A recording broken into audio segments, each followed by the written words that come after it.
Oh yeah, today is gonna be a good one. We're talking about how perfect form is a scam, baby. Alright, let me talk about why perfect form is a scam. What I mean by that is really a couple of things. So, the first thing is that no two people's forms are going to look exactly alike unless they have the exact same leverages. If you have a wingspan of 6'5" and you're 5'6", your deadlift is going to look a lot more upright than someone who has a wingspan of 5'2" at 5'6".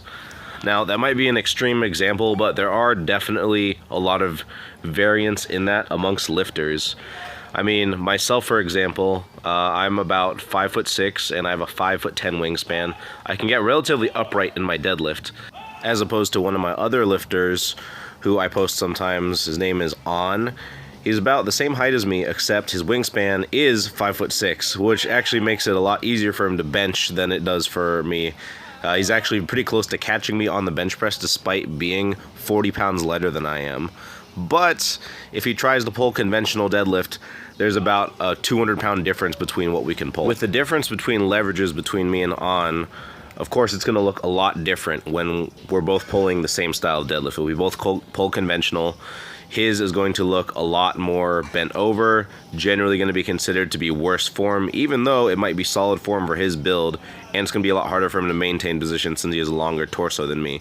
So a lot more of the stress is going to his back than his glutes and hamstrings than someone with my kind of build. I feel like looking from the outside in, most people who go to the gym will call out a bent over squat as being bad form. And probably that's the one that gets the most confusion, but there are some people who are just so poorly leveraged for the lift, where they're going to have long legs and a short torso, that's going to be the best that they can do. The most upright they can be is honestly almost in halfway of a good morning position. With these examples in mind, you should be striving for consistent form rather than perfect form and living up to someone else's ideal of what an individual lift should look like.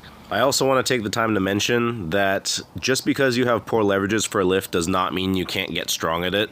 A good example would be my bench press. I mean, I artificially increased my grip width in order to shorten the range of motion, and on top of that, I just got jacked. I did a lot of accessories, built up a lot of muscle mass, and now it is near 400 pounds, which is pretty decent for my weight class. Something else I want to touch on is that depending on your leverages, you have to train differently to increase specific lifts within powerlifting.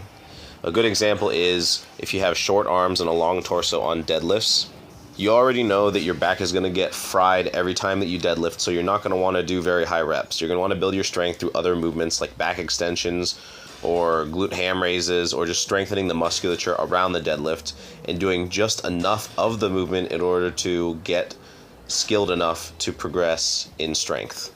A good example is a lifter I have named Steele.